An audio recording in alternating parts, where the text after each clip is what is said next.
You don't fit in here at the bar with your boring attitude. Maybe you should go drink rainwater instead, since it suits you better. After losing my job, I felt really down. Then, I ran into my annoying ex-boss at the bar. He stole my seat, as usual. But then, something unexpected happened. My name's Michael. I'm 59 years old, and I work at a small toy company called Colorado Toys. I'm not great at talking to people, but I try to be polite to everyone. I even came up with a popular toy, but my colleague Kevin took all the credit. He was good at making himself look good, while dumping his work on others. Because I'm not good at speaking up. My bosses didn't think much of me. Kevin eventually became my boss, and he treated me like I was useless. He'd insult me and make me work overtime. He was right about one thing, though. When I went home, it was lonely. I used to live with my wife and son. My wife was wonderful, always happy, and taking care of our home and son. Our son, Jason, loved playing music and with the toys I made. Seeing him happy made me feel like my work mattered, even if things weren't going well at the office. As long as my family was happy, I was happy too. But those peaceful times didn't last long. When I was 30, my wife got really sick and passed away. I was devastated. I didn't know how to go on without her, but I had Jason. I knew I couldn't stay sad forever, so I focused on taking care of him and our home. At first, it was tough. I wasn't used to doing all the housework and looking after Jason by myself. My cooking was terrible, and Jason missed his mom a lot. He'd have tantrums and cry for her, and I felt the same way. I wished I could see her too, but I hugged Jason tight and promised to do my best for both of us. I wished I could say something more eloquent, but I struggled with words. It was hard, but I got better at running the house over time. As Jason grew up, he started helping me more, which made things easier. Even though we didn't talk as much when he became a teenager, he still pitched in with chores. On his 21st birthday, Jason thanked me for raising him all those years. I was so touched that I cried. Seeing him grow into a kind person was a relief. When he graduated from college and moved out on his own, I was happy for him. But I felt lonely in our empty house. Before I knew it, I was 59 years old. One day at work, my boss, Kevin, came up to me with a smirk. He told me I was fired, saying it was because of downsizing. Even though I hadn't caused any trouble, I hadn't done anything remarkable either. I felt it was unfair, but I couldn't argue. Kevin seemed to enjoy seeing me upset, telling me to enjoy what little time I had left in my working life. I knew I had to tell Jason about losing my job, but it was hard to find the words. But I couldn't keep it from him forever. When I called Jason to tell him, I was nervous. But his response surprised me. He told me I'd done enough, and now I could relax as much as I wanted. I was grateful for his understanding and comfort. However, life after retiring was harder than I thought. At first, it felt good not to deal with Kevin's bullying anymore. But soon, I felt lost and aimless. Watching TV didn't lift my spirits. I realized that work, even with Kevin, had given me purpose. I took pride in making toys and imagining kids playing with them. But now, I couldn't find anything else that made me happy. After 6 months of retirement, I started to feel like I didn't know what I was living for anymore. Sometimes I'd talk to my wife's picture, wondering what I should do next. One day, I saw a TV feature about a beautiful waterfall in a forest. I didn't have any particular interest, but I watched because I had nothing else to do. The waterfall looked so peaceful and calming. I felt drawn to it. To change my mood, I decided to visit the waterfall. It had been a while since I felt motivated to do something on my own. Leaving my sadness behind, I quickly got ready for the trip. When the day arrived, I didn't hesitate. I reached the forest and felt the crisp, refreshing air. The trees were green and beautiful. After about an hour of walking, I saw the waterfall. It was even more stunning in person. Just watching the water flow was soothing. Since it was a weekday, there weren't many people around. As I was thinking of finding a spot to sit, I noticed a young woman sitting nearby. She seemed to be in pain with her swollen foot. I asked if she was okay, and she tried to smile, but it was clear she needed help.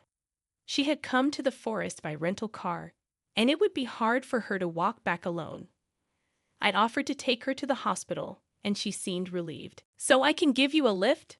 Please don't push yourself," I offered. The woman hesitated, but I assured her, "Please don't feel obliged." Eventually, she relented and said, "Please, I would appreciate that." I twisted my ankle walking in the forest. I didn't want to return without seeing the waterfall, so I pushed myself, but it got worse. I supported her out of the forest and drove her to the hospital in my rental car. The doctor said it's not serious, that she needed to rest for a while. Afterward, I took her to the hotel where she was staying. Her name was Emily, and she loved traveling. Emily told me about the various tourist places she had visited. She was a great storyteller, and listening to her made me want to visit those places. Surprisingly, the conversation flowed smoothly even though it was our first meeting. We continued chatting even after arriving at her hotel room. During our conversation, I learned that Emily lived in the same town as me and even knew about my former workplace. It's surprising how well she knew about such a small company. Eventually, the topic changed, and she asked, "Why did you come here, Michael?"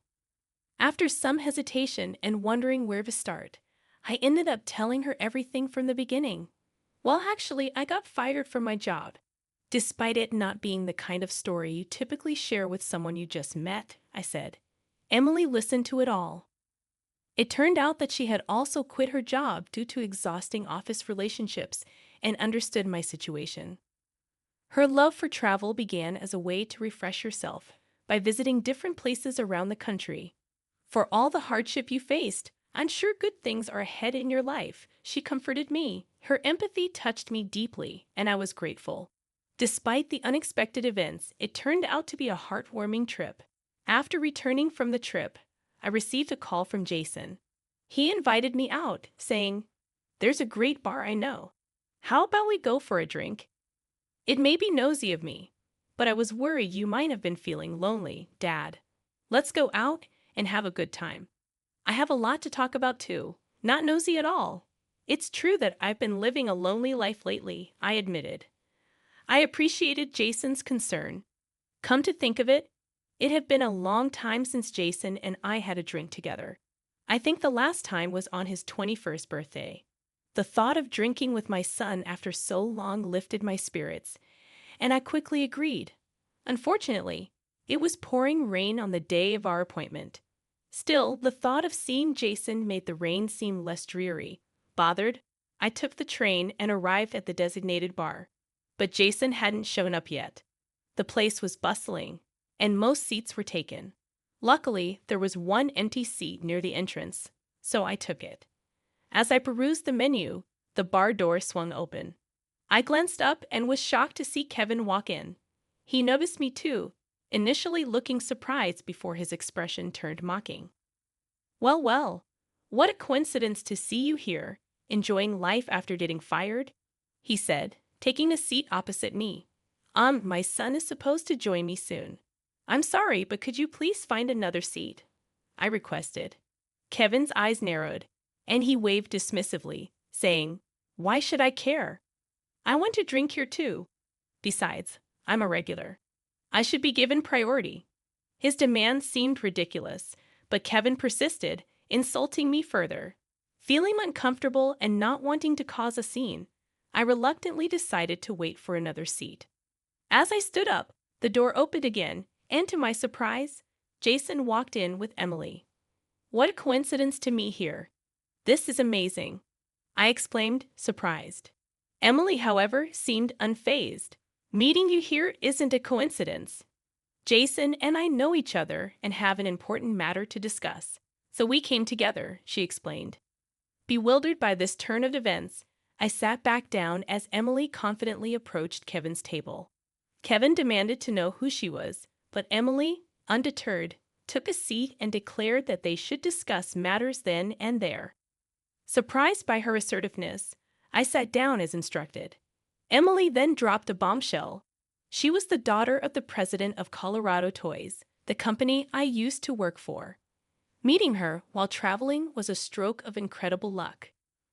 Kevin was visibly taken aback as Emily continued, revealing that she had questioned her father about my firing and found out it was due to reports of poor work performance. I couldn't believe it, so I shared the story of our encounter during my travels with my father, insisting on a proper investigation. My father agreed to look into it, seeing how earnestly I pleaded. Emily glared sharply at Kevin. It turned out that Kevin had lied about my work performance, negatively influencing the management's opinion of me. What evidence do you have for that? It's a false accusation. Kevin protested, his face turning pale. Emily remained calm. We obtained testimonies from Michael's former colleagues. They all unanimously said Michael was a good person. It's strange that he was fired, she explained. Kevin's face now turned red with anger. Those traitors, he exclaimed. Emily spoke with an air of disdain. If you must blame someone, blame yourself for your foolish actions. You will soon face the consequences. Be prepared. Kevin stood up, moving aggressively towards Emily. I was about to intervene when a stern-looking waiter approached. His name tag read Manager Brian. He gave Kevin a stern look. Sir, I'm sorry to interrupt, but could you please leave? Your loud voice is disturbing other customers. How dare you speak to a regular like me that way? Despite Kevin's high-handed attitude, Brian responded firmly in a low voice. I'll just say it as it is. You're a troublesome customer. When you get drunk, you cause issues with other patrons, and we've received complaints asking us to deal with it. We'd rather not have a regular like you. Chastened by Brian, Kevin turned pale and hastily left the bar. I thanked Brian profusely. Thank you so much. You really helped us out. It's no problem at all. Brian replied with a hearty smile before returning to the back of the bar. Afterward, Jason, Emily, and I decided to have a good time together. Emily and Jason had two important things to share. The first was about Kevin's misconduct. It was pure coincidence that Kevin was at the bar, and both were as surprised as I was. The second was a delightful piece of news. Emily and Jason were in a relationship and considering marriage. Their meeting story was quite touching. Emily, after graduating from university, had joined a major corporation on her own merit. However, once Emily's identity as the company president's daughter became known, baseless rumors spread that she had gotten the job through connections. No matter how hard she worked, she couldn't gain trust, leading to a difficult time. One day, she saw a man playing a street piano at a station. It was Jason. After graduating from a music college, Jason had been working as a pianist, performing across the country. According to Emily, Jason's performance was wonderful, and just listening to it felt like a balm for her soul. She approached Jason to thank him after his performance, but she was so moved that she found herself in tears. Concerned, Jason listened to her story and suggested she travel around the country. He often traveled for work and believed unexpected encounters and discoveries enriched the heart. Upon hearing that, Emily decided to quit her job and set out on her travels. As she kept in touch with Jason during her journey, they grew closer and eventually started dating. Jason had arranged this meetup to introduce Emily and simultaneously cheer me up. Naturally, I supported their relationship and congratulated them. Congratulations. I'm looking forward to the wedding, I said. Jason laughed and said, We haven't even decided when to get married yet. You're getting ahead of yourself. But he looked pleased. The three of us then enjoyed a pleasant meal and drinks together. It seemed that Brian, the manager, had overheard our conversation as he kindly provided us with some complimentary dishes. A few days after the incident at the bar, I heard from Emily that Kevin had been fired. It turned out he was not only harassing others but also embezzling company funds. Apparently, his family had enough and left him. Meanwhile, I returned to work and got involved in toy development again. My past achievements were recognized and I was promoted. Now able to fully utilize my skills, I launched new products one after another, contributing greatly to the company's growth. Many consumers thanked me for the wonderful toys, which was incredibly gratifying. Jason and Emily were also delighted with my success. As kids, they loved the toys I developed. so their happiness meant even more to me. Recently, they celebrated their wedding, and they are now enjoying a blissful married life. Influenced by Emily, I've grown quite fond of traveling, often taking trips on weekends. My personal life has finally become fulfilling, and living feels enjoyable now. There was a time when I was worried about what the future held, but now it seems life will be good. It felt like my wife in heaven was smiling down at me, reassured.